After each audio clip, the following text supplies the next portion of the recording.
Hi, welcome back to Velo News TV. Here we are at the finish of the Tour de France on the Champs-Élysées. Bob Stapleton, T-Mobile General Manager. Bob, we saw some big concern coming out of corporate T-Mobile after what's happened at the Tour de France. We saw that Sunday, today, was going to be a day they were going to make some sort of announcement. What's the future of the team? Well, I'm very confident in the team's future. I mean, T-Mobile's been a big sponsor in this sport for many years, and I think they take concerns about doping and the basic ethics of the sport very seriously, and that's a concern I share. So we were committed partners at the start of this adventure last year, and we're committed partners now. So I see no fundamental issues, but I think we want to make sure we're doing everything we can on our team and in the sport to make this a good investment for T-Mobile and a sport that the fans can have a lot of confidence in. Obviously, the positive with Sinkowitz was a big surprise, but how much of what's happened in this tour do you feel like you are having to sort of apologize for situations outside of your team? I mean, obviously with Vinokurov and Morini and the Rasmussen situation, I mean, all those things must scare the sponsor, but do you find yourself in a situation where you're having to say, look, that's not our team, that's not our program? You know, not at all. I think we've been very open and direct about the challenges in the sport really over the last year and pushing hard for change within the sport. So for me, this is, you know, the painful price of progress, where if we really want to address the history of doping in the sport, now is the time to do it. And I see more people focused on making positive change now than I did 2 months ago or 6 months ago. So I think that fundamentally this is a healthy thing, but it's painful progress for sure.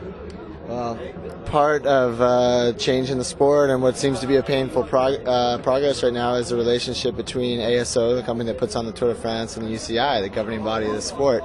There's all kinds of talk. I've heard talks about national teams in the future at the Tour de France, stepping outside of the UCI. Obviously, you have relationships with both.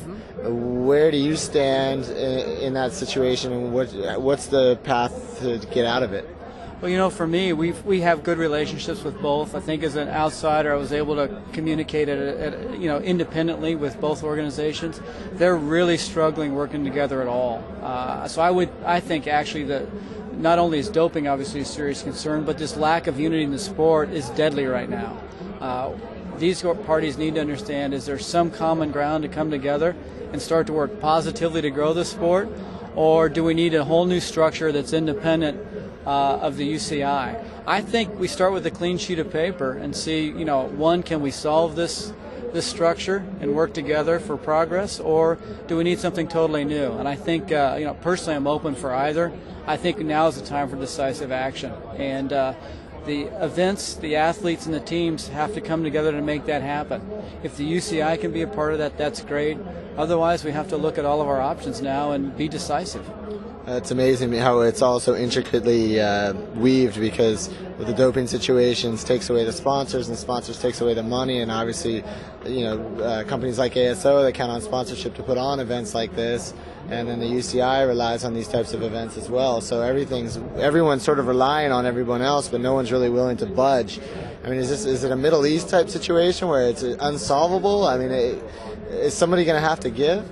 Well, you know, for me, I think it's really a big contradiction right now, where the sport at some level, and certainly at an event level or team level, is fighting for survival. But then you see the tremendous potential the sport has. The way the Tour started off so brilliantly in London, you know, beautiful setting, great sporting event, you know, the world audience. That shows the potential. I think people have to set aside their differences, some of which are personal, some of which are historic, and decide what are we going to do to make this sport fundamentally healthy and attractive going forward.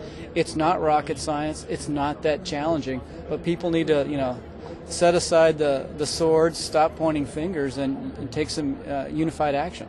Well, at least in the immediate future, T-Mobile team is here to stay. We're not going to lose it. I'm very confident about the future of the team. I think, frankly, the sponsor's bigger concern is what's the situation in the sport more broadly.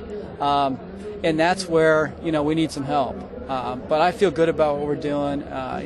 We're committed partners, and we just want to make change not only obviously in our organization, but in the broader sport.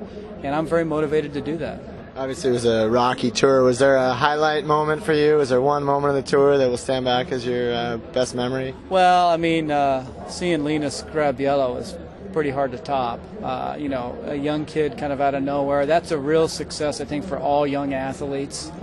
So I think that's super motivational, and we carry that with us. The success of our young riders, I think, really is the future of our team, and I think ultimately is future for the sport. We need these new personalities to really catch the public's attention, and that's how you drive forward the broader interest in the sport. All right, thanks, Bob. You bet, Neil. Thank you.